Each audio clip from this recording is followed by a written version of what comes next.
Welcome to the Nerds Domain podcast, where we explore the geeky side of life. This week, we're talking about a movie that just came out. It's an immediate movie review. You better button your brain, you're in the Nerds Domain. Come on in, it's about to begin. Hey, everybody, and welcome back to the Nerds Domain presents... Nope, that's not this podcast. This is the Nerds Domain podcast. It has been that long. So, welcome back to what we have not been on for a very long time. I'm here with Shirley, like always. Hello. And we are going to do an immediate movie review of Black Panther that just came out. And we are here with a very special guest, Kevin Smith. Not that Kevin Smith, a different Kevin Smith. Say hi, Kevin. Hi. So Kevin is a friend of mine from when I used to work at a place, and it was a great place. And hopefully Kevin can bring a different perspective about the movie and everything going on there to this conversation. And so kind of to just throw it out there, Shirley and I are the whitest of white people. I am very Irish, and Shirley's very Polish. Kevin is African-American and will definitely have, I think, you've already told me when we were getting ready to leave the movie, like you saw a lot of things in this that I didn't see. And not that the movie didn't resonate with me, because it did, but there was a lot I missed out on, I think. A lot of subtext in that. Yeah, so throughout the entire movie. And so Black Panther is about T'Challa coming back, becoming king, tracking down Claw, and then dealing with sins of his father, I guess is kind of a good way to put that.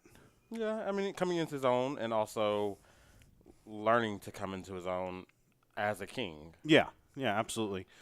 And then kind of understanding where Wakanda's place should be. Yes. So, I mean, overall, acting, I thought was great. Great.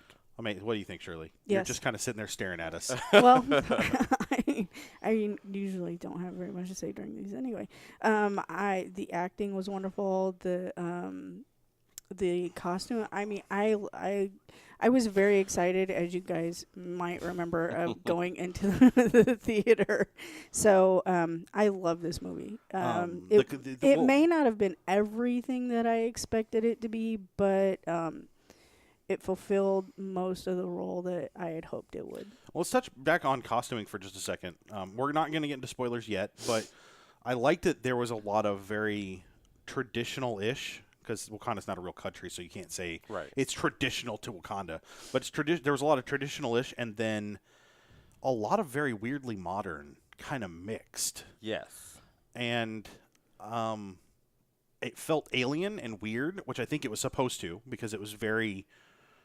It's Wakanda, especially in the comics. Kevin, I don't know if you've read a lot of Black Panther stuff. I have not, unfortunately. In the comics, it's like they're very modern and very advanced, just like the movie. But they hold to their traditions and their old ways, which you saw that too, and it was very interesting to see the interplay between the two of those, just in the costuming, like just at that bare minimum level. And then the set design was all like old, kind of rustic buildings in a very modern setup. But you saw the tall high-rises and things as well. But you also kind of saw like dirt roads. Well, and, right. And they didn't have a road. They had like dirt and grass, and then there was a rail that the cars floated above, or the buses or whatever they were, the boxed vehicles that went around. Yeah. You know what? I didn't notice that. I thought they were driving. I only noticed it at the end, because at the end it is looking see at his that. feet and coming up. Right. I think so. They kind of did that magnetic flow thingy. Yeah. Yes. Good job. Good job with the science there, Shirley. I don't know the science behind it. So the design, I thought of the setting was really well done and really well handled. What about what did you think of? I mean, we got Chadwick Boseman, that guy that played T'Challa. Yes. What did you think? What did you guys think of him? He is amazing. Honestly, he's amazing in pretty much most of his every role that I've seen him. And then he's done the African accent in another movie before that was completely unrelated to this. So I was like, oh, you're just I thought he was African, to be honest with you. I didn't realize that he was an American person. Okay. Oh, so he's not even British. No. Wow. He is from South Carolina, which What? threw me through a Whoa. loop. Because he's played Africans in multiple roles Right. outside of Marvel films. So I'm like, oh. They did I seem hadn't realized to that. grab that accent and do their best to push it across all of the characters. It wasn't. I don't think it was perfect, but it was pretty solid. It was. I really liked the costumes. Oh yeah. I was in love with it. And also, I think the whole purposes of what they were doing, mixing in the traditional African garb and also mixing in like the new modern, just what we're normally wearing. You've seen those hats that are like super hipstery throughout the movie. I saw like a bunch of people with those like hipster, like Amish looking hats. Yeah. And I was like, oh, this is kind of weird at first because it's not something that I would associate with Africa. But I also think it's like if you have something that has not been conquered, that has not had to change any of their normal aspects. Like African Americans, we have no clue what it's like to be African. And we just adopt things that are traditionally from Caucasian or European standards. Right. So we don't know what that looks like. So it's cool for me to see these people are essentially keeping their traditions, but they're just taking and borrowing certain aspects of things outside of their culture. Well, and T'Challa's sister at the end of the movie makes mention that she's aware of the culture too. So I mean, like Coachella and Disneyland are they're American culture, and she's aware of them. So it's almost like they assimilated the culture they wanted, and it showed in a very specific way. But then, like, the world was the city was so weird. Like, they had open pit grilling, which I know doesn't sound like a big deal, but it's a very Asian thing. I was gonna say, is rustic? Would that I don't be know a that a word rustic. for it? I said the word rustic earlier. I don't know that, but I don't know what else to call it. It's not. It looked somewhat dated, old, but even then, Oldish. it wasn't. And then they were still living in grass huts, in like out in the farms with the rhinos. The rhinos were awesome. Those were The rhinos were so awesome. Let's overall the movie before we get into spoilers. Out of 5 arm cannons, what did you guys think? We'll explain arm cannons if you stick around. If not, you'll see it in the movie. It's pretty obvious. Shirley, what did you think? Out of 5 arm cannons. That was definitely a 5 out of 5. Okay. Honestly, Yeah. it was a 5 out of 5. Yeah, this isn't the best movie I've ever seen in my entire life, but of the superhero movies recently, I think it is the least convoluted. Because as much as I like Civil War, Captain America Civil War, there's a lot going on there. It's very convoluted. This is very straightforward. There's a lot of pain in this movie that we get to see kind of come forward. And I felt like, we'll get into that. So, yeah, I think we're all on the same page. 5 out of 5. Not the best movie ever, but solid. As far as a superhero standard, I think it was cream of crop. Yeah. Mm-hmm. Oh, yeah. I think it's top of the list. I mean, honestly, like, I loved Wonder Woman last year, but there was some stuff in it that just wasn't great. The villain was bad. The whole dress scene in Wonder Woman threw me off, and I was like, throw that out of the movie. Well, and that's the other thing. Like, Wonder Woman. What? Her having like a dress shopping experience. I just didn't like Oh, right. Well, and she had a bad villain. It just I didn't care about. I cared about this villain. I felt bad for this villain. Yeah. So we're gonna get into spoilers. So this is your chance. If you have not seen the movie and you don't want to be spoiled, now's the time to stop. Turn off the podcast. Come back after you've seen it. It's well worth the 2 hours and 15 minutes. I think is what it is officially. Stick around. There are 2 cut scenes at the end. I think it was fantastic, though. So, we're going to get right into spoilers now. So, if you don't want to hear them, now's your chance to run away. It's going to be too late real soon. I was very surprised how much of what I see as African American culture in America and the anger that lies there that should played out here. I think there's a lot of it. Yeah. I think You were surprised? I'm surprised not that it's there, but that it was handled so well, and it was displayed in such a way that this movie makes it relatable even to people like me that have not experienced any of that at all. I'm like I said, I'm as white as white gets. I'm never going to experience that. Like, Kevin, we gave you a ride today because you didn't want to drive through a certain part of town that's very nice and very ritzy because you're African American. And I don't have that. I don't ever think, I probably shouldn't drive through that area of town because I'm white. Like, that doesn't ever occur to me. Yes, you do. Where? Like down the street from us? No, I just don't want to drive there. It doesn't matter. That's equal opportunity, like, scariness. I see. I'm not so sure. Okay. But I mean, but now we're getting into the politics of it. So. But I feel like they grabbed that fear and that anger and that pain and really put it on display here in a way that it was basic human feelings that were in it, and it was also very. If you didn't come out of that movie understanding what the hell is going on, then you're just blind. I didn't necessarily ascribe it to Malcolm X and Martin Luther King like you did.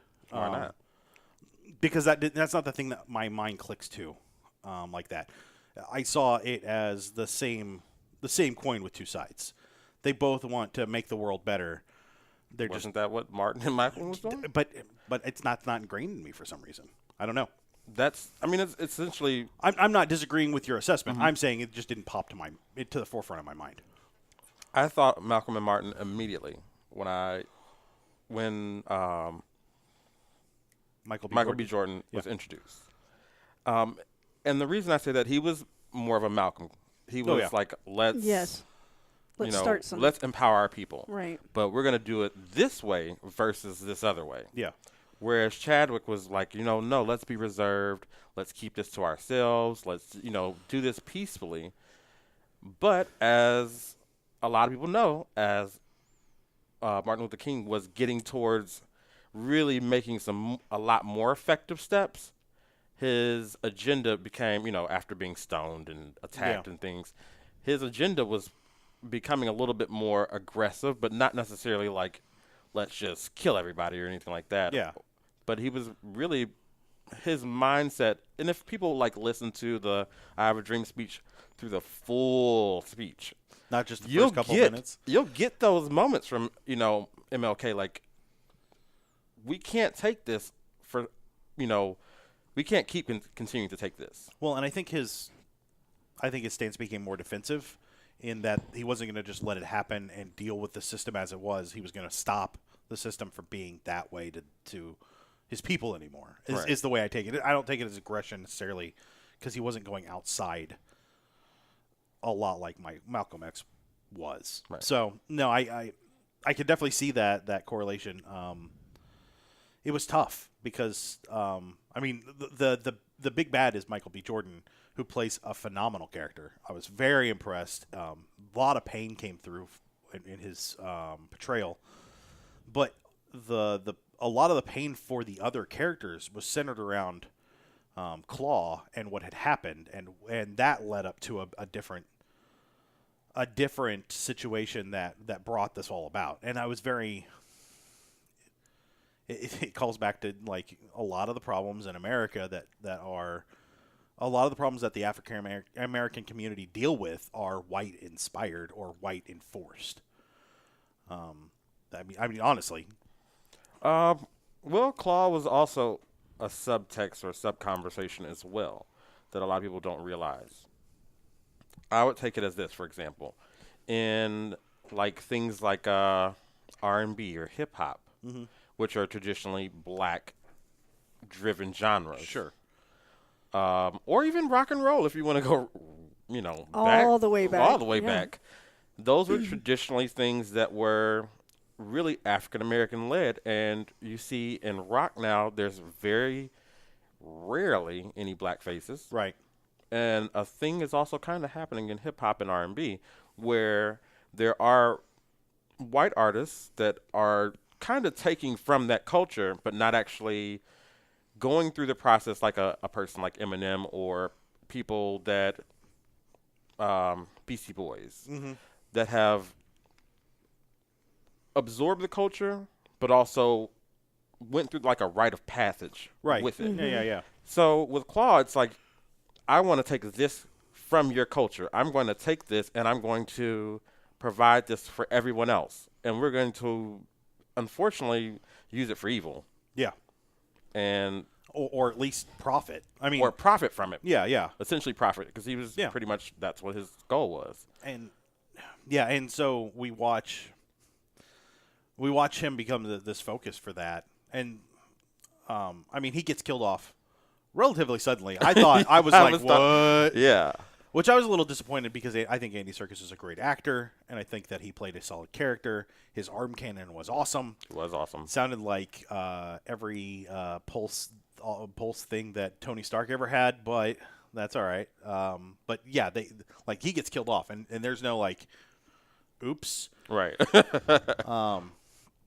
But we get to see that conflict bring a fight between the Wakandans among themselves, because Claw is this villain to them, and he should have been. Like, they had legit reasons why he was. Mm-hmm. And then I turned around and saw, we could see why that was never pursued before. It wasn't just that the previous king was lazy and didn't want to deal with it. It's that there was this scandal within his own home. Right. That would have been pointed to had he gone after Claw. It would have come out. It would have come out very quickly. Yes.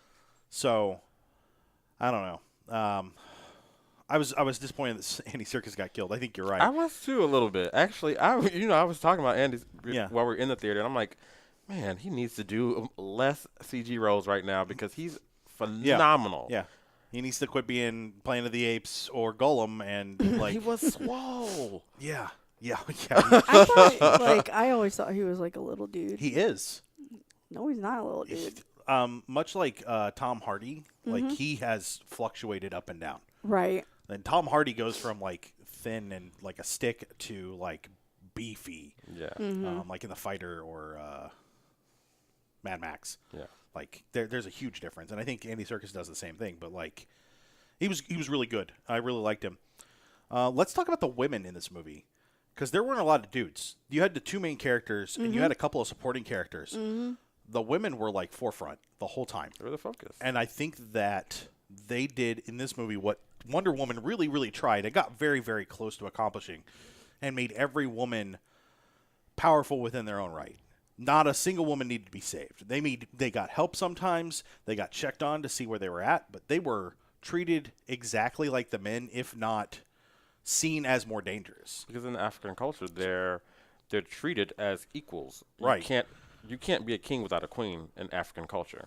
Isn't and Bast is female, correct? I don't know. She's the goddess. I don't know that this was the same Bass that we're used to. I think this is a modification of that. But Right. But it's a matriarchal culture. Right. Absolutely.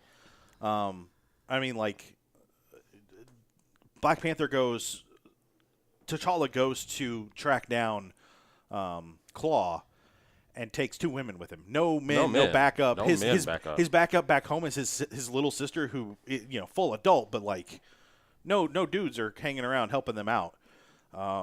And I think that they were more formidable in a lot of ways than T'Challa was allowed to be, because T'Challa had he fought one guy at the end. Yeah, he fought a bunch of the other guys, but in the end, it was just him and that other person. The person that stopped the war was the woman. Yeah. I was very, very impressed by the script for that. The women embodying those characters were phenomenal. They were amazing. Dangerous women with the eyes, and even the Queen Mother, played by Angela Bassett, she was solid the whole way through, and she was like, "I'm not going to be left behind." And they were like, "Well," and she was ready to go toe to toe right. with the people. I'm like, right, like, lady, you're supposed to be an old woman. You all a little old, slow your roll a little bit. Which I think that's the underlying. You guys are talking about all this subtext. There's a lot of subtext with. Sorry, my eye itches. With the women roles, in regards to, we look at elderly people in general, like, it doesn't matter what culture, as weak in some way.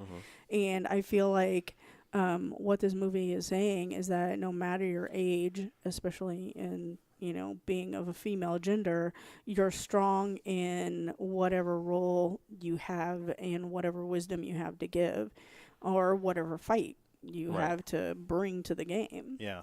So I love Forrest Whitaker, period. Like, he's a fantastic actor. And then I forgot he was in this. And then we sat down and he shows up and I was like, oh my gosh. Yeah. Like, solid character. I think he embodies the guilt that lies within the black community sometimes about the infighting instead of working together. Yeah. And like, his death was senseless but had a purpose, and it was very solid. That was very important. I really liked him. Oh my God.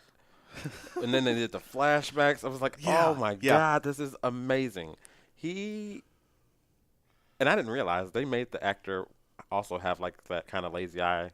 Yeah. And I didn't catch it at first. Yeah. I did not catch that. And I was like, oh, this is you. Yeah, so in the flashback, he's in the flashback, and I didn't realize it until we flash back again, and he's like, I'm the reason your father had to kill your uncle. Like, that's when I realized that's who that was, and really, really impressive. He's phenomenal. Yeah.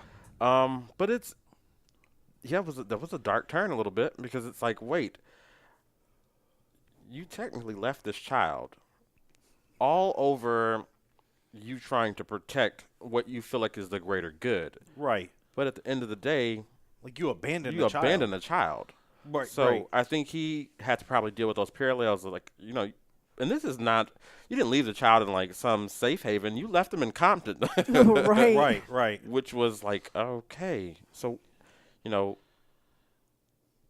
what kind of life did Killmonger really have to go through? Well, and he said he's been training from that day to kill T'Challa, and it's obvious. Like, he was a better fighter. He was playing with him at the end. He was hurting him just to hurt him. Right. And then, he threw him over the waterfall after killing Forrest Whitaker's character, Sari. I'm not sure what his name is. Anyway, so, like, he and then once he had that done, like, he went about everything systematically and started just tearing things down. I was just, it's, again, I think it's that guilt that comes within the black community because there's, black on black violence. But there's a crabs in the barrel kind of thing that black people have to deal with that has been brought up since slavery. Yeah. And I think they dealt with that in a way, but they really didn't kind of explain that. You could visually see it.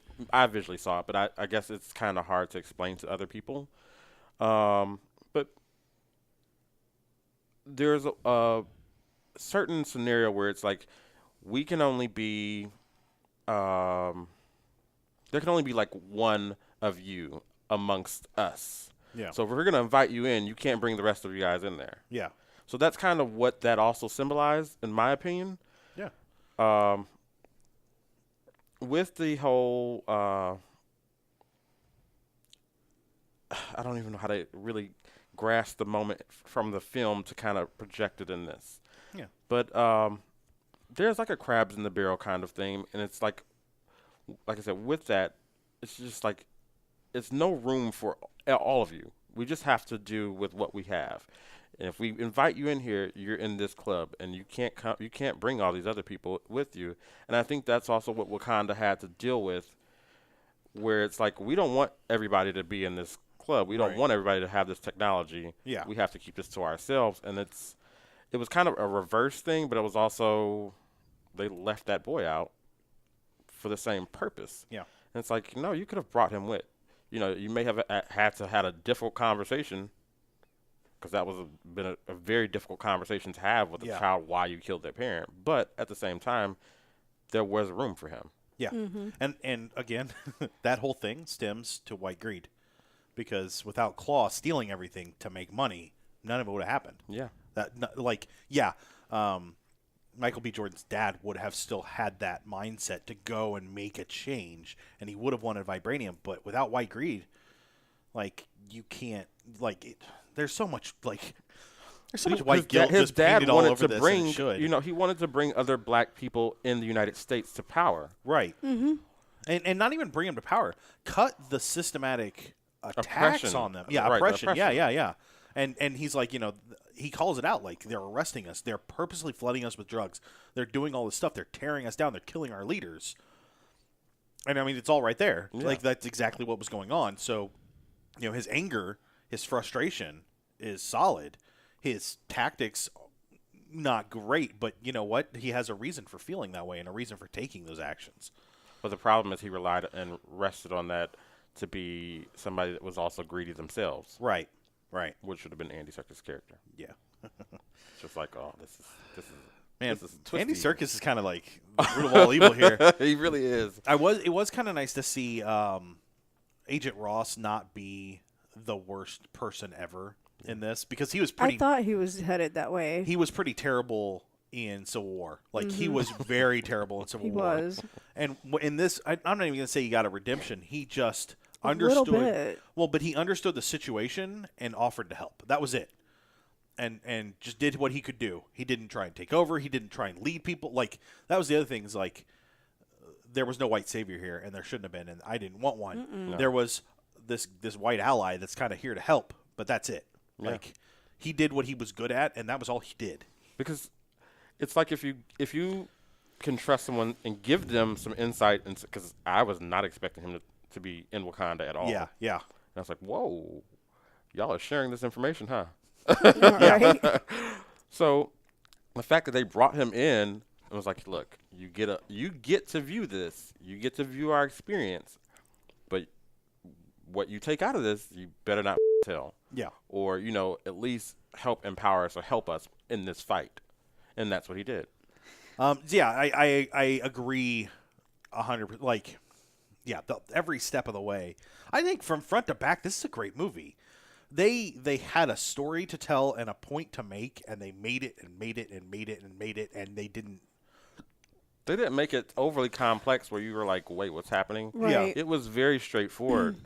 They gave you an answer to every question that was posed. And Yeah. I felt like a lot of times, like with a lot of the movies that we see today, the answer is like, violence begets violence, and everyone's so angry at the oppression that's caused that's how it makes them react to act out.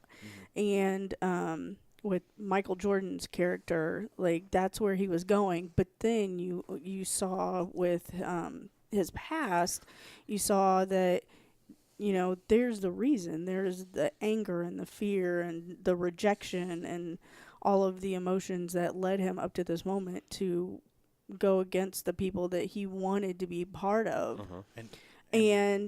And I felt like, I was like, please don't let that be this movie. Please don't let that be this movie. And then in the end, he came back. T'Chaka came back. T'Challa came back. And, he was the savior. And he brought back, we can stand here with honor and be ourselves and help everyone out that we need to help out and still keep that honor and respect and not have to devolve into what I don't even know is Jordan's. The rest of the world. Jordan's, yeah. Yeah. Well, and that's the point. Like the rest of the world right now, like I can't even watch the news. It's ridiculous. Yeah. It's horrifying, and I can't believe in this day and age, humanity has devolved into what is devolved into. It's like we're on this precipice of evolution, but we're going so far back that we're not, there's no redeeming qualities hardly anywhere. Yeah. I mean, technology has really, really changed a lot of things. Things that people say that they experience, for example, like, the killings of people that are unarmed or people dealing with racist behavior, things that we traditionally just don't get a chance to see. We're seeing those things. Right. And I think this movie touched on, not necessarily that, but it touched on some of those inside experiences that, hey, people deal with these things, and unfortunately, they're real. They're real things that we Right. have to deal with, and we don't want everybody. It's like you don't want to have your experiences shared if they're not going to be done or shared in like positive lights. Right. We all, I think this movie it's amazing. Yeah. Right. it's kind of hard to like. And I'm glad you said something about technology, because in this movie, the technology that they're using is to help progress their society and health of everyone, and it like very much clashes with what we're doing with technology today. I mean, kids walk around with an iPhone and then they sit and they shoot and they film, not film, but record somebody fighting. That's very much in opposition to what the film's technology is in regards to how we use Well, technology, the technology today. in the film also was used for good and bad. Right. Well, Just like technology today, you can record somebody, being attacked and bullied, and use that as a tool to keep bullying kids, or like if you see kids bullying each other from fight videos and things. right. But then you can also use that to help save someone's life, or help, show a real narrative of what's actually going on in the world. Yeah. Right. Yeah. So Let's touch on the actors real quick. So Chadwick Boseman, T'Challa, Black Panther, he's phenomenal. He's been in a lot of stuff. He just played Thurgood Marshall in Marshall, which I heard good things about. I didn't get a chance to see it, but he has been in a lot of stuff. I thought he was phenomenal. Michael B. Jordan was Killmonger. He's been in a bunch of stuff before. And then we got a slew of black or African-American actors and actresses that I have and not seen. Lupita's African. No, straight African. Yeah.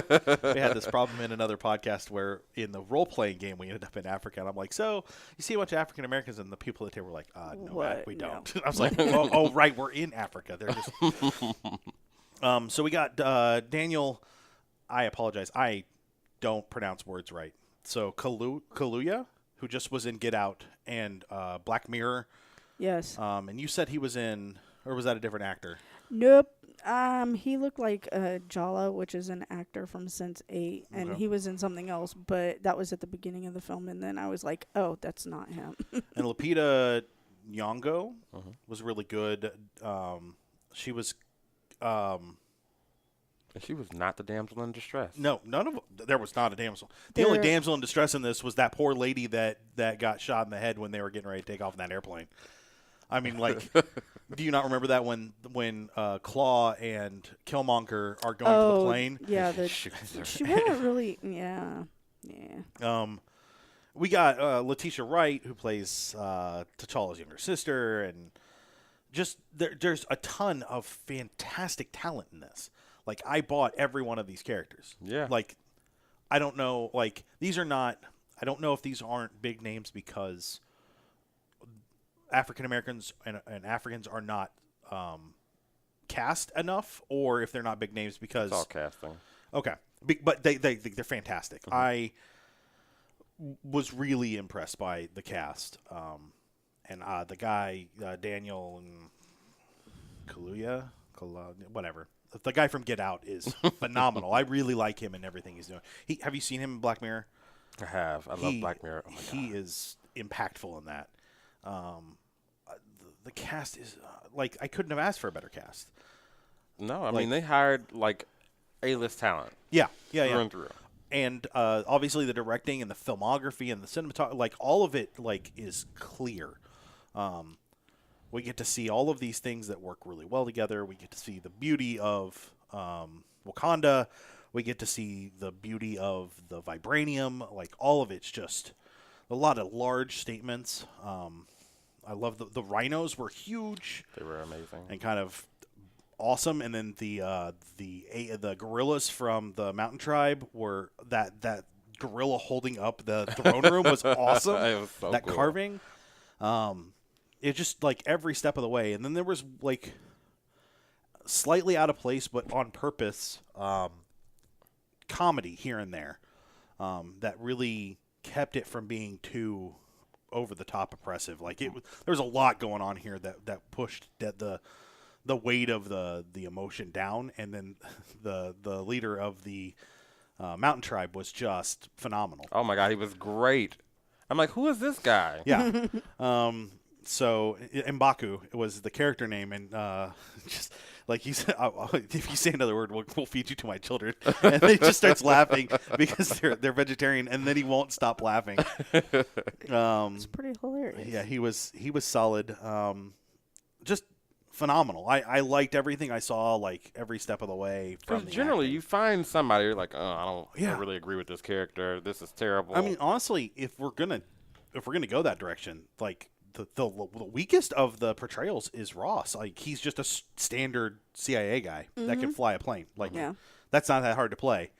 The rest of these characters are embodying a culture that doesn't exist, centered around technology that doesn't exist. Like and putting out an accent that doesn't exist.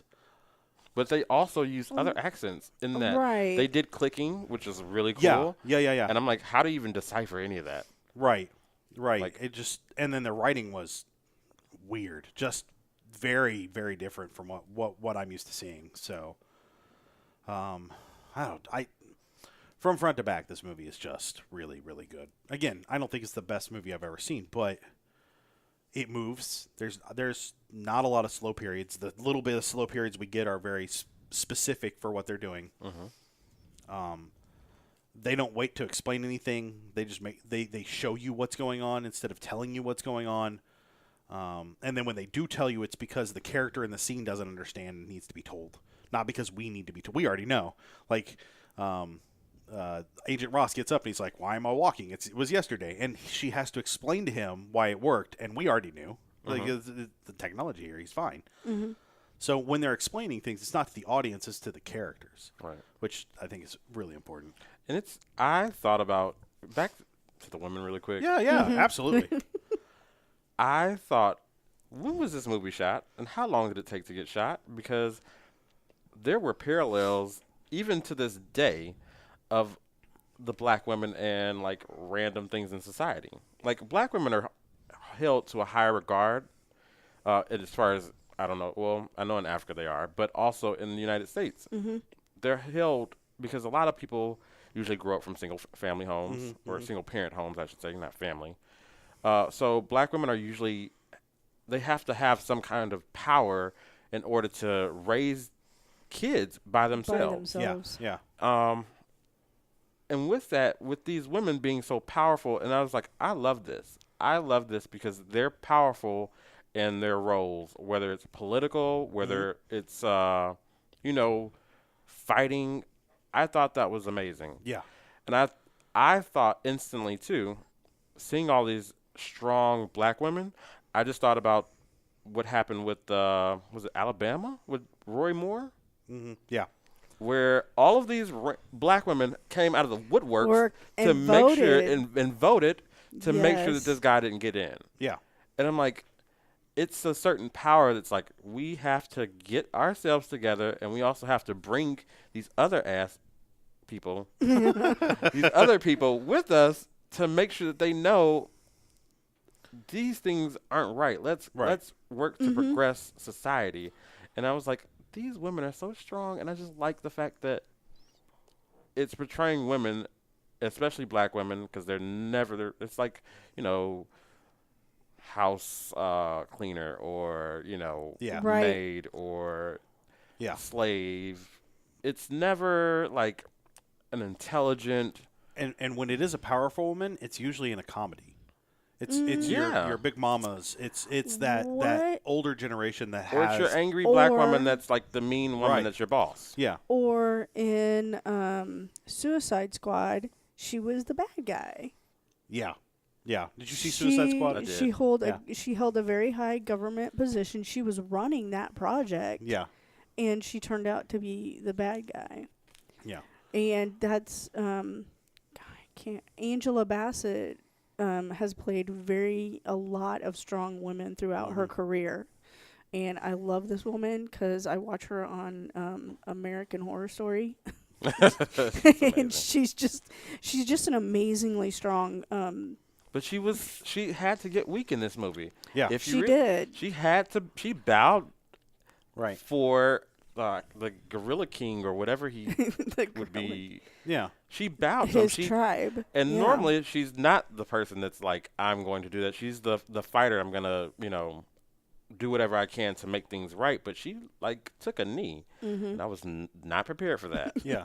But she did it in a very specific political manner that still, it gave her power away on purpose, which is still, I think, holding on to that power, especially Right. in that case. I didn't think she gave it away. I think she acknowledged, with the power that she has within herself, she acknowledged the power that was in this man to be able to help Because she could their have remained tribe. proud Right. and just be like, I'm a queen. I'm not going to give up that. Yeah, and I think that brings up a very an in-depth social psycho-emotional thing that goes on in today's society, where people think that if you relinquish something of yourself to someone else, then you are no longer in power. You're not sharing power. And this scene is very strong in the fact that she's not relinquishing anything. She's not giving up any sort of power, but she is acknowledging the power in someone else to be able to help. And that goes back to what Matt was saying earlier. None of the women, and I'm talking about everybody in the movie, there were many scenes where everyone relied upon everyone else. And that's what he was saying at the end of the movie. We need to see each other in each other and know that we're the same, and that we need to be able to stand up and start helping each other, instead of feeling like giving something of yourself or acknowledging somebody else is relinquishing some sort of power that we have. Yeah. So So let's move on towards the end of the story to kind of explain, because there are some definite, that last fight is very important.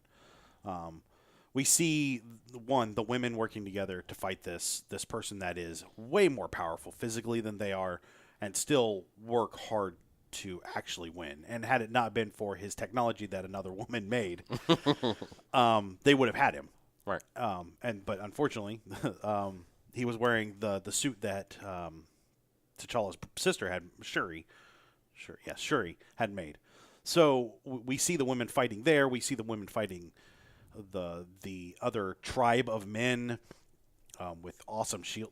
I don't know about you guys. So that they were like, cool. shields up, and I'm like, what shields? And they hold up their the cape or whatever it it was part of their clothing. And they just this magic, this technology shield went up, and I was like, wow, yes, that is awesome. It was 300 times Right.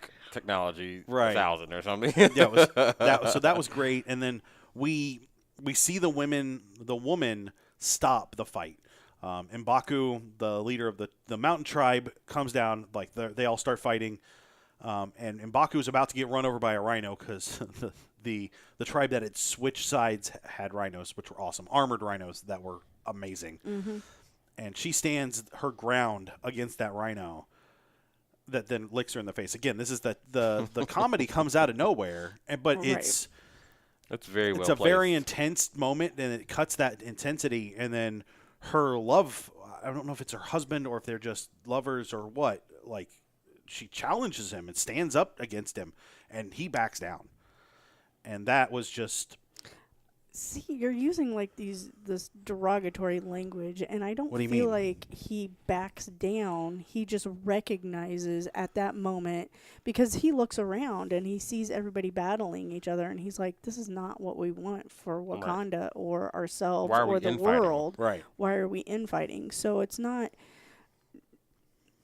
so derogatory in the fact that he just realizes that he makes a mistake, and he relinquishes. He's like, okay, this is not how we're going to accomplish what we're going to accomplish. Yeah, absolutely.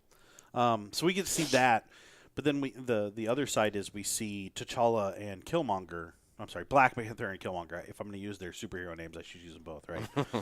To Black Panther and Killmonger fighting, and finally Black Panther stabs Killmonger in the chest, clearly in his heart, and he's going to die. And there's an exchange that just is the outpouring of all the pain that Killmonger has in him about his father, about everything that happened. And then Black Panther carries him out to see the sunset and offers to heal him and make sure that he's okay, and puts his hand out. And Killmonger says no, and says he'd rather die than live in bondage. And so he pulls the spear out. It's a spear. So my question is, the spear that he has, is that no, because never mind. I answered my own question. Never mind. Good job. You're on top of that. That's the spear that he fought with in the challenge. Right. So he pulls the spear out and dies. But just dies there. Yeah, I don't know. Kevin, thoughts? Well, a couple, just a here lot or of there. things on that too. I mean, that can go several ways. That can go to the prison system. That can go to the mental abuse that people embody and aren't able to turn off sometimes. Like a lot of people don't have the tools or the equipment to say, you know what, I don't have to live this way. Right. Or I don't have to live with this thought. And I think his mindset was, I've done so much wrong to get here. And also just to, how do I explain this? Oh, man. Why live with those thoughts of it has to be such a emotionally driven, not thought of way to make progress? Right. Why do we have to live with these horrific things, or just deal with these things that keep us from getting forward? And I think that's what he realized within himself, that he was not going to make progress because his mindset was so entrenched in, I know what we went through. I know what I went through. I know what poverty is like. I know what this lifestyle is like, living as a little boy with no father in Compton. That's a struggle within itself. Then also being denied from your heritage. That's a struggle within itself. Not knowing who you are as a person, because you're African American, but you don't know anything about Africa. So you're living in such a bondage where it's like you don't know your own identity, and you don't know how to grasp or get those things. You don't have the tools. So he's living literally in a state of just constant terror within his own self. Yeah. And he doesn't know anything beyond that, and he can't imagine anything beyond that. Because it's such an emotionally driven place where you're at, where you don't know how to decipher what to do, I guess. Yeah. It was a very, very well shot and well acted. That scene did a great job of wrapping the movie up. And it came well after the end of the fighting above ground, because at that point they had fallen down in the vibranium mines. It was great. And then we see T'Challa make the decision to start reaching out to the world in a different way. So making sure that kids in places like Compton have other options, and they can learn about knowledge and technology and move away from, just getting stuck in the projects and being stuck. Right. And growing up in pain and, anguish and, oppression. It was deep. It was deep. Mm-hmm. It was so deep. It was a solid movie. But, as deep as it is, it's pretty simple. It's a pretty simple telling of a story that we don't get very often.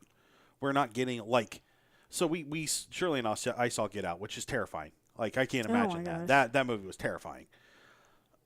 And that's a very similar, and in some ways, that's a very similar, simple story we're just dealing with this one thing. There's some questions left open in the end of that, but that's because that's a horror movie. It needs a little bit left unexplained, but it's a simple thing, But it dealt with some of the same topics, right, as well. Yeah, oh yeah, and I mean that's what we're seeing. We just don't see that very often. When do we get to see this part of American culture that is, I don't know, we hide it a lot. Do you think we hide it, or it's in plain sight and people tend to overlook? Because that's what I'm also wondering may happen with this movie. To give you an idea, I grew up in a smaller town in Columbus, Indiana. It's like 40,000 people. When I was first, second grade, I got hit in the head with a baseball bat by my best friend. It was a complete accident.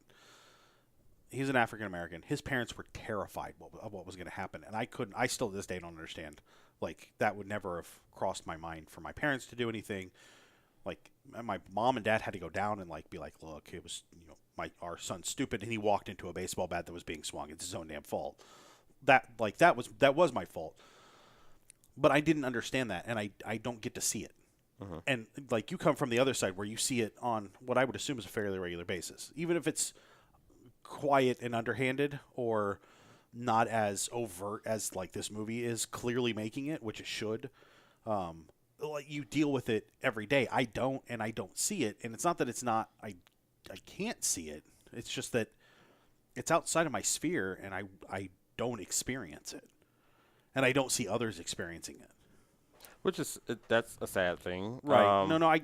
It's terrifying and as well because it's like if middle class white male is not able to experience it in some way, shape, or form, then how is there going to be a resolution for it?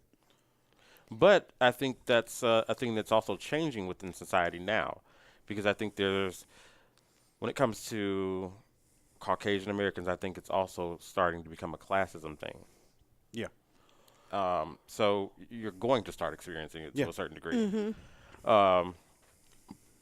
With the black community and with the way that things are kind of told out in Get Out or in this movie, like I said, it's Get Out. It's for you.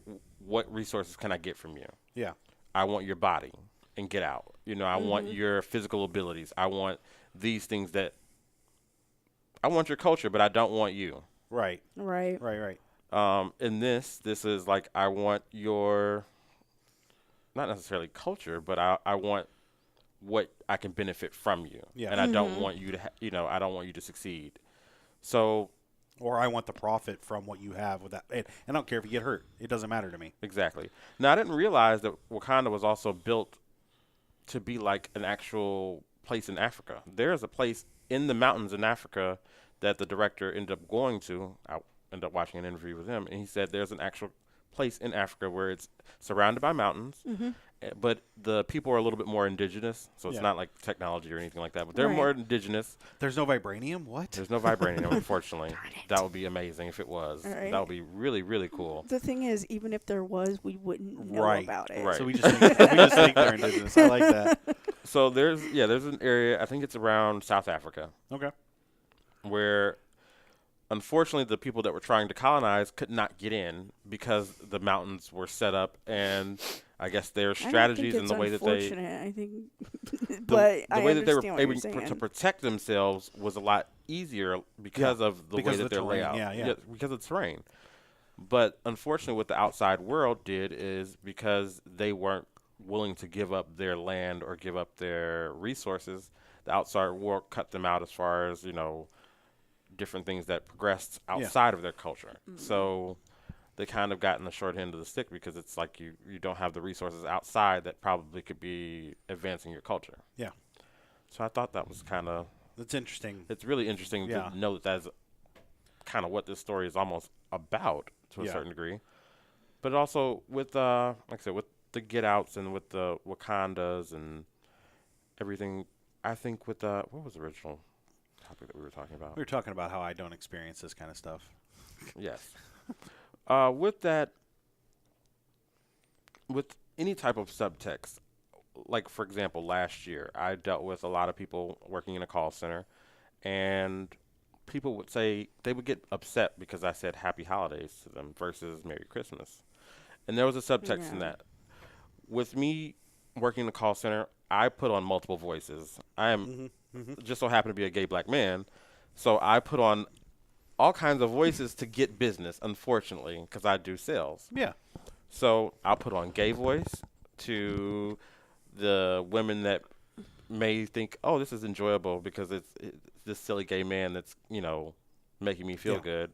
I'll put on country voice because I also have a dad from Mississippi to appeal to some other people that may Yeah. be from the South. I put on city slicker Chicago guy because I'm from Chicago. So I'll put that on when I'm talking to people that are in the city, in bigger major cities that are rude as hell. Yeah. Is hell a curse word? That's No. fine. You're fine. Hell is But- actually a place. Yeah. So Yeah, no, I had those. I was often the helpful grandson. the helpful grandson. Yeah. But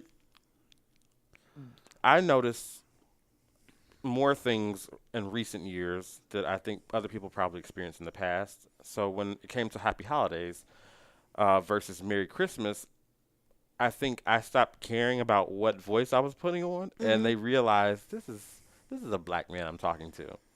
So let's go ahead and let's make sure that he knows what I stand for. As if I believe in God. I've been to Baptist churches and things of that nature. So, that's not everybody's thing. Cool, I get it.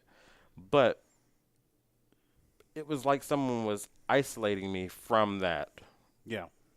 as if I was not a churchgoer or I did not believe in Christ or things of that nature.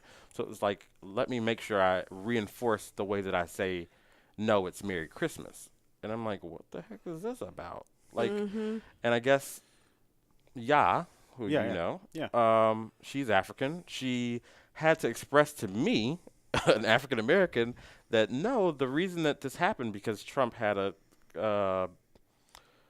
I don't even know what you want to call it, like a conference or something. Stupid Merry Christmas. He had a conference. whole Merry Christmas conference Yeah. to reinforce that point, and I didn't realize what was going on, but I got the subtext of what they were saying, but it's like it's not necessary. Right. No. Right. Can we not just be happy for each other, celebrating Basically, whatever and we celebrating want the to celebrate? holidays. Whatever you celebrate. Yeah. So you deal with all these random subtexts within things, and you don't know how to feel about it. So you don't know why it's being done, what the purpose of it is, Yeah. why people are choosing. Or is it like a fear-based thing that you want to make sure you instill this in someone? Do you think I'm like a person that's in like a foreign call center from like India that you have Right. to reinforce this point because I don't? You may think that I'm like a foreigner because I get a lot of people that say that you're calling from some out of the country, and I'm like, no, I'm No, I'm in smack Indianapolis dab in the or middle right. of Indianapolis. So yeah, that's not the same. But Yeah, I think that's very poignant. Like, I say Happy Holidays because there are so many holidays jam-packed Jam-packed, into yeah. that season in that small amount of time that you don't know if someone's Jewish or if someone's celebrates Kwanzaa or I can barely you know, pronounce some people's last names sometimes, and I'm like, I don't know what you Right. are. Yeah. So it's all I always say Happy Holidays, and I have a few relatives on my Facebook page. I'm just like, you need to get Jesus because because you're not acting what you're preaching. You're not. You're And not. It's crazy. Yeah, and it's another divisive. It's something divisive to separate us, you know. It's another tool to oppress because Right. now Kevin is being told, well, it's Happy Holidays. Well, does it matter? Doesn't Or matter. it's Merry Christmas. Does it matter? Like, great, you celebrate Christmas. My next 4 callers may not because Right. we deal with other cultures even within America, and that doesn't include our Canadian callers. Like, who knows what they celebrate? Polar Bear Day. I don't know. It's Right. Canada. They're weird. They are. But they're fun though. My Yeah. apologies to our Canadian listeners. They're fun. I love them. All right, I think that's a great place to wrap it up. Like, this has been a really good conversation. Solid movie. I think we're all on the same page. Yeah. Shirley and I are going to go back and see it again. Like Yes. that's I'm that's actually going going to to see it like- probably tomorrow or Sunday. nice, very nice. I don't the blame you. back rows. Yeah. So I feel like being that close. Okay, I'm just saying this to the audience. Like, if you do go see it, sit in the back rows, further back, so that you can get everything. I feel like I missed some of the movie being that close. So we did see this at Flicks Brew House, which is a favorite of Shirley and mine. Mm-hmm. Kevin's first time there That was my first time there. because we're all up in Highfalutin Carmel, which is where I work. I spend like 5 days a week up here. So, what did you think of Flicks? Do you I see thought him Flicks whipping his was- privilege out? Yeah, look at that privilege. Flicks is actually really nice. It Yeah. was like I felt like it was a big brother, big sister to a studio movie grill. Yeah, Mhm. It was yeah. a lot. The theater that we were in was a little bit smaller. Yeah. So it felt a little bit more personal. Yeah, I don't think they don't have a huge theater. Unlike I Studio think Movie that Grill was that their. has I think that was their biggest theater. that's at that least they their have biggest there. screen, if not Yeah. their highest chair count. Yeah, I think that's the first time we've been in that one Yeah, they might have because been. we've been in no, all the I smaller know ones. I saw Boondock Saints in that one. Oh, I hate you. But good food. You like the food? Good food. The Cuban food was good. I really enjoyed the food. I enjoyed the environment. I thought it was really nice. Yeah. Very sleek and modern. Yeah. So they are located here and there throughout the country. Definitely check those out. If not, Alamo Movie House or whatever it's called, you'll find it. Alamo Draft House. There's the Draft words. House. Find an Alamo Draft House is very similar, I'm told. Otherwise, yeah. Kevin, it's thank you for being fantastic. on. Yes, Because I know thank Matt you, won't Kevin. say it. Anytime. Yeah, I appreciate the voice because the voice that you provided here was something that definitely enriched this. I'm sorry if I went on like tangents, but No. it was We just love really tangents. deep. No. I think meaning there's a behind a lot lot of that that we stuff. haven't touched on, but Yeah. you know, for the sake of All right. brevity. Well, thank you guys for listening, and we will talk to you guys real soon.